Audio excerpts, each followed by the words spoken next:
SV6 news కు స్వాగతం. ముందుగా హెడ్లైన్స్. రాహుల్ గాంధీ భారత్ జోడో న్యాయ యాత్రకు మరో షాక్. ఎస్పీ చీఫ్ కీలక ప్రకటన.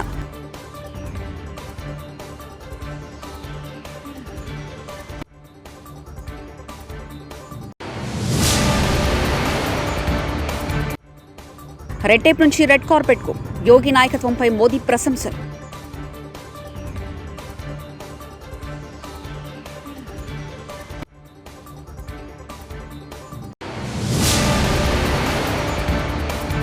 వాలంటీర్లు సేకరించిన డేటా ప్రైవేట్ సంస్థల చేతికి. నాదెండ్ల మనోహర్.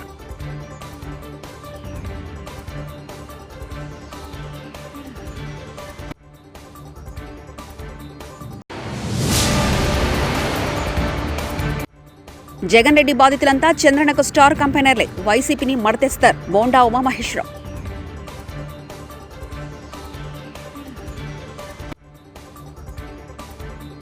ఉత్తరప్రదేశ్లోని డబుల్ ఇంజన్ సర్కార్తో రాష్ట్రం శరవేగంగా అభివృద్ధి చెందుతుందని ప్రధాని నరేంద్ర మోదీ అన్నారు. సీఎం యోగి ఆదిత్యనాథ్ నాయకత్వంలోని డబుల్ ఇంజన్ సర్కార్తో రాష్ట్రంలో పెట్టుబడులు రెడ్ టేప్ నుంచి రెడ్ కార్పెట్ అనేలా మారాయని కొనియాడారు. లక్నోలో జరిగిన పెట్టుబడుల సదస్సులో ఆయన మాట్లాడుతూ డబుల్ ఇంజన్ సర్కార్ వల్లే రాష్ట్రానికి పెట్టుబడుల వరద కొనసాగుతుందని అన్నారు. కాంగ్రెస్ అగ్రనేత రాహుల్ గాంధీ చేపట్టిన భారత్ జోడో న్యాయయాత్ర ఈరోజు యూపీలోని ప్రతాప్గఢ్ మీదుగా అమేధికి చేరుకుంది. ఈ క్రమంలోనే సమాజ్వాదీ పార్టీ అధినేత రాహుల్ గాంధీకి షాక్ ఇచ్చారు. ఎస్పీ చీఫ్ అఖిలేష్ రాహుల్ గాంధీ పర్యటనకు హాజరు కావడం లేదని తెలిపారు.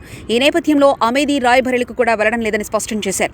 భారత్ జోడో న్యాయయాత్రలో సమాజ్వాదీ పార్టీ కార్యకర్తలు ఎవరూ పాల్గొనరని ఆయన స్పష్టం చేశారు. కనీసం చట్టబద్ధత లేని వాలంటీర్ల వ్యవస్థ పేరుతో వైకాపా ప్రభుత్వం కోట్ల రూపాయలను ప్రైవేట్ సంస్థలకు కట్టబెడుతుందని జనసేన పీఎస్సీ చైర్మన్ నాదెండ్ల మనోహర్ ఆరోపించారు. సంక్షేమ పథకాల పంపిణీ పేరుతో వాలంటీర్లను నియమించి వారితో వైకాపాకు లబ్ధి చేకూర్చేలా పనులు చేస్తున్నారని విమర్శించారు. తెనాలిలో ఏర్పాటు చేసిన మీడియా సమావేశంలో ఆయన మాట్లాడారు. మా పార్టీ అధ్యక్షులు పవన్ కళ్యాణ్ గారి పైన వాలంటీర్ వ్యవస్థ పైన అనేక సందర్భాల్లో పవన్ కళ్యాణ్ గారు చెప్పిన కొన్ని విషయాల్ని ప్రస్తావిస్తూ వాలంటీర్ వ్యవస్థలో ఉన్న ఒక వాలంటీర్ తోటి ప్రభుత్వం కుట్రపూరితంగా బలవంతంగా ప్రతిపక్షాలని భయపెట్టే విధంగా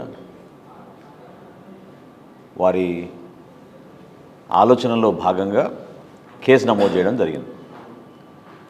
మా గుంటూరు జిల్లా అధ్యక్షులు గదా వెంకటేశ్వర గారు దాదాపు వారం 10 రోజుల నుంచి అది ఫాలోఅప్ చేస్తూనే ఉన్నారు. చివరికి న్యాయస్థానం దానికి ఆ కేసు నమోదు చేసి సమన్స్ కూడా జారీ చేయడం జరిగింది. ఈ సందర్భంలో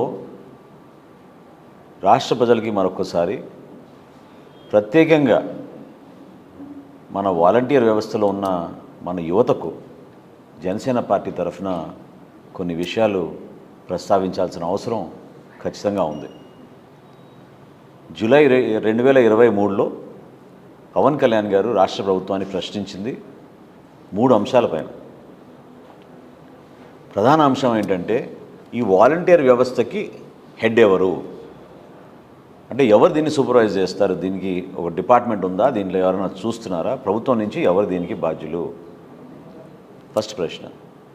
రెండవ ప్రశ్న, మీరు సేకరించిన ఈ సమాచారం మీరు ఎక్కడ స్టోర్ చేస్తున్నారు ఈ డేటా? ఆంధ్రప్రదేశ్లో ఉన్న మన ప్రజలు, తెలుగు ప్రజల పర్సనల్ ఇన్ఫర్మేషన్, డ్రైవింగ్ లైసెన్స్లు, ఆధార్లు, పాస్పోర్ట్ నంబర్లు, రేషన్ కార్డులు. జగన్ రెడ్డి బాధితులంతా చంద్రనకు స్టార్ కంపెనర్లై వైసీపీని మడతేస్తారంటూ మాజీ ఎమ్మెల్యే బోండా ఉమామహేశ్వరరావు మీడియా సమావేశంలో వెల్లడించారు. ఈ రాష్ట్రంలో ఒక మార్కు లేదు, ఒక సంక్షేమం కానీ లేదంటే ఆయన చేసిన పథకం కానీ లేదంటా ఉన్నాడు. ఎక్కడ కూర్చొని? నిన్న రాప్తాడులో అనంతపురంలో కూర్చొని. అనంతపురం ఆయన వెళ్ళిన రోడ్డు చంద్రబాబు నాయుడు గారు వేసింది. ఈరోజు రాయలసీమలో ప్రాజెక్టులు పూర్తయినాయి అంటే చంద్రబాబు నాయుడు గారు వేసినటువంటి కట్టినటువంటి ప్రాజెక్టులు. ఆఖరికి నువ్వు నిన్న వెళ్ళిన అనంతపురం జిల్లాలో హార్టికల్చర్ క్రాప్స్లు కానీ, పళ్ళ తోటలకు కానీ, వేరుశనగ పంటలకు కానీ, ఆఖరికి నీ సొంత నియోజకవర్గం పులివెందుల్లో చీనీ చెట్లకి నీళ్ళు ఇచ్చిన వ్యక్తి చంద్రబాబు నాయుడు గారు. అవునా కాదా జగన్ రెడ్డి? నువ్వు నిన్న చాలా పెద్ద పెద్ద స్టేట్మెంట్లు ఇచ్చావు ఈ మీటింగ్లో. మేము వెంటనే మా నాయకుడు దానికి చర్చలకు సిద్ధం. నువ్వు రా బయటికి. ఒక ముఖ్యమంత్రిగా నువ్వు, ఒక మాజీ ముఖ్యమంత్రిగా చంద్రబాబు నాయుడు గారు కూర్చొని ఈ రాష్ట్రంలో ఎవరు మార్కేంటి, ఒక సీనియర్ జర్నలిస్ట్ని మోడరేటర్గా పెట్టుకొని రా, నువ్వు టైం చెప్పు, నువ్వు ఏ టైం అంటే ఆ టైము. కాంగ్రెస్ ప్రభుత్వం 70 రోజుల్లో 25,000 ఉద్యోగాలు భర్తీ చేసి నిరుద్యోగుల పక్షాన కాంగ్రెస్ ప్రభుత్వం నిలబడుతుందని ఓయూ జేఏసీ చైర్మన్ కాంగ్రెస్ నేత ఓర్గంటి కృష్ణ అన్నారు. హైదరాబాద్ ఉస్మానియా యూనివర్సిటీ ఆర్ట్స్ కళాశాల వద్ద నుండి సమ్మక్క సారలమ్మ మేడారం వరకు పాదయాత్ర ఓయూ విద్యార్థులు చేపట్టారు. ఈ సందర్భంగా కృష్ణ మాట్లాడుతూ కేసీఆర్ ప్రభుత్వం గడిచిన 9 సంవత్సరాల్లో 6 లక్షల కోట్ల అప్పుల్లో తెలంగాణ ముంచారన్నారు. తెలంగాణ రాష్ట్రంలో కాంగ్రెస్ ప్రభుత్వం రేవంత్ రెడ్డి నాయకత్వంలో 10 సంవత్సరాలు ప్రజాపాలన, ప్రజలకు సంక్షేమ పథకాలు అందించడం కోసం ఓయూ నుండి సమ్మక్క సారలమ్మ దేవాలయం వరకు మేడారం వరకు పాదయాత్ర నిర్వహిస్తామని తెలిపారు. గడిచిన సందర్భంగా రేవంత్ రెడ్డి గారి పరిపాలన, ప్రజా పరిపాలన అందిస్తూ 25,000 ఉద్యోగాలు ఇచ్చిండు. నిరుద్యోగులకు న్యాయం చేసే పని చేస్తూ ఎన్నో సంక్షేమ కార్యక్రమాలు తీసుకొచ్చు 6 పథకాలు కూడా అమలు చేసే దిశగా ఎంతో ముందడుగు వేసిండు. ఇప్పటికే 5-6 పథకాలు అమల్లోకి వచ్చేసినాయి. ఈ ప్రభుత్వం ఇంకా రేవంత్ రెడ్డి ఆధ్వర్యంలో 10 సంవత్సరాలు పరిపాలించాలని మేము ఉస్మానియా యూనివర్సిటీ నుంచి సమ్మక్క సారలమ్మలకు పాదయాత్రగా వెళ్తున్నాం. సమ్మక్క సారలమ్మల దీవెనతోటి రేవంత్ రెడ్డి గారు మరో 10 ఏళ్ళు తెలంగాణకు ముఖ్యమంత్రిగా ఉండాలని మా మొక్కు తీర్చుకోవడం కోసం వెళ్తున్నాం. జై రేవంత్ అన్న.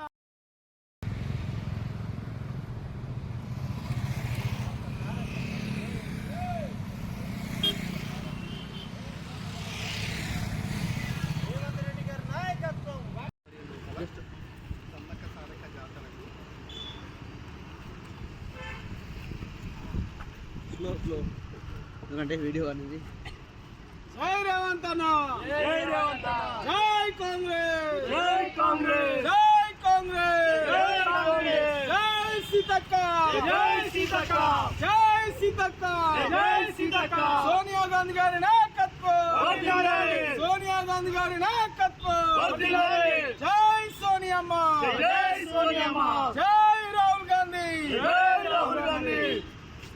ఈరోజు మేము కాంగ్రెస్ ప్రభుత్వం అధికారంలోకి వచ్చినాక అనేక సంక్షేమ కార్యక్రమాలు మొదలుపెట్టి ప్రజాపాలన అందిస్తున్న కాంగ్రెస్ ప్రభుత్వం ఇంకా 10 ఏళ్ళు అధికారంలో ఉండాలని ఉస్మానియా యూనివర్సిటీ నుండి ఈరోజు మేము పాదయాత్రగా బయలుదేరి సమ్మక్క సారలమ్మను దర్శించుకొని నెల్లినట్టు బంగారం ఇద్దామని మేము ఇక్కడి నుంచి బయలుదేరిన మా సమ్మక్క సారక్క దీవెనతోటి మేము చల్లగా వెళ్ళి దర్శించుకోవాలని కోరుకుంటున్నాం.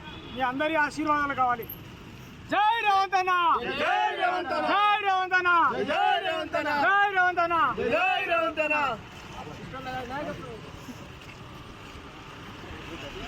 ఒకసారి సమ్మక్క సారక్కకి జై అనండి. ఏంటంటే అంత సమ్మక్క సారక్కకి. సమ్మక్క సారక్కకి.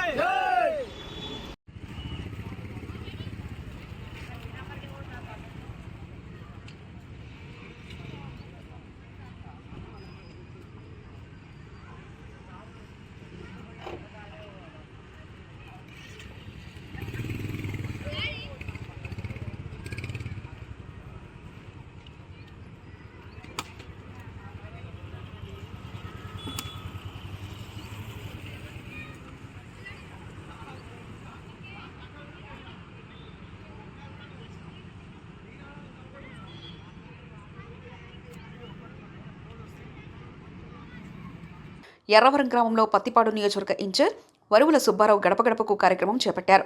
గ్రామ సర్పంచ్ బీసెట్టి అప్పలరాజు నివాసం వద్ద ముందుగా వరువుల సుబ్బారావుకి హారతి నీరజలతో ఘన స్వాగతం పలికారు. అనంతరం స్థానిక నాయకులతో కలిసి పార్టీ జెండాను ఆవిష్కరించారు. ప్రసన్న ఆంజనేయ ఆలయ కమిటీ చైర్మన్ గొల్లంపూడి గంగాధర్ వరుపుల సుబ్బారావుకు ప్రసన్న ఆంజనేయ ఆలయంలో ప్రత్యేక పూజలు జరిపారు. అనంతరం స్థానిక నేతలతో గ్రామంలో గడప గడపకు కార్యక్రమం చేపట్టారు.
సంగారెడ్డి జిల్లా తెల్లాపూర్ మున్సిపాలిటీ పరిధి కొల్లూరులో కౌన్సిలర్ మయూరి రాజ్గౌడ్ ఆధ్వర్యంలో శివాజీ మహారాజ్ జయంతి సందర్భంగా భారీ కాంస్య విగ్రహం ఆవిష్కరించారు. ఈ సందర్భంగా రాజుగౌడ్, సీనియర్ కాంగ్రెస్ నాయకులు రాము సింగ్, మల్లేష్, సుధాకర్ గౌడ్ బృందం, శ్రీధర్ గౌడ్, వైస్ ప్రెసిడెంట్ మధు యాదవ్, కుమ్మరి శంకరయ్య, గ్రామ పెద్దలు, యువకులు పాల్గొన్నారు. ఈ సందర్భంగా వారు మాట్లాడుతూ శివాజీ మహారాజ్ విగ్రహాన్ని స్థాపించడానికి పెద్దలు సుధాకర్ గౌడ్ గారి బృందం ఎంతో కృషి చేశారు.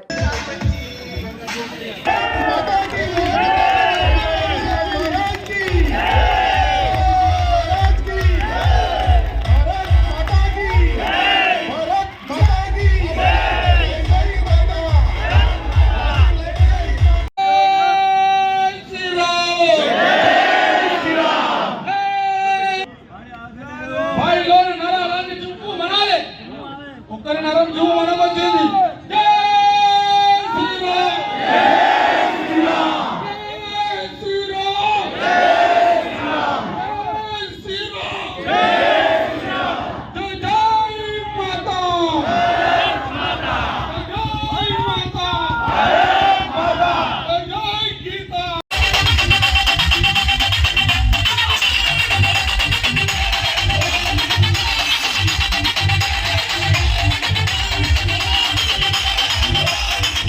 ఫస్ట్ ఆఫ్ ఆల్ ఈ ఛత్రపతి శివాజీ విగ్రహం పునఃస్థాపించడానికి కానీ మరియు ఇన్స్పిరేషన్ ఇచ్చింది కానీ మరియు ఈ యొక్క ఛత్రపతి పూజ యూత్ కానీ అప్పట్లో మా పెద్దలైన సుధాకర్ గౌడ్ గారు మరియు ఆయన బృందం వాళ్ళ యొక్క అనుచరులు ఆయన ముందుండి నడిపించి ఈ విగ్రహ ప్రతిష్టాపనకు గత 15-20 సంవత్సరాల నుండి పూజా కార్యక్రమం కానీ అన్ని విధాలు కానీ ఛత్రపతి జయంతి వచ్చినా వర్ధంతి వచ్చినా ముందుండి సుధాకర్ గౌడ్ గారు ముందుండి అన్ని విషయాలలో మాకు ఇన్స్పిరేషన్ ఇచ్చినందుకు ఆయన యొక్క అడుగుజాడలో మేము ఇన్స్పిరేషన్గా తీసుకొని యువతను కూడా ముందుండి నడిపించుకొని ఈరోజు ఆయన ఒక కళని నెరవేర్చినాం. ఈరోజు ఆయన ఒక కళని రాజగౌడ్ గారు, మైరి రాజగౌడ్ గారు, వర్ధరామ్ సింగ్ గారు ముందుండి నడిపించి యువతతో ఇన్స్పిరేషన్తో ఈరోజు ఈ కార్యక్రమం విజయవంతంగా సక్సెస్ అయినందుకు నా యొక్క ధన్యవాదాలండి. రాహుల్ గాంధీ భారత్ జోడో న్యాయ యాత్రకు మరో షాక్. ఎస్పీ చీఫ్ కీలక ప్రకటన.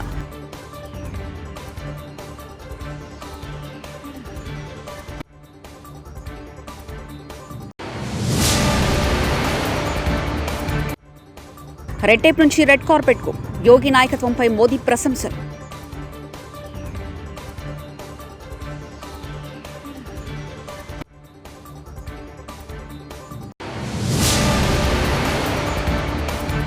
వాలంటీర్లు సేకరించిన డేటా ప్రైవేట్ సంస్థల చేతికి. నాదెండ్ల మనోహర్.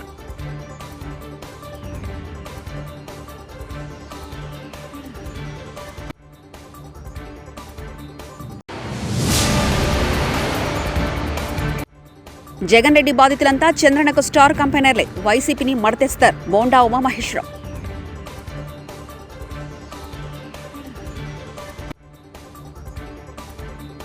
ఇవి బులెటిన్ విశేషాలు. చూస్తూనే ఉండండి SV6 న్యూస్.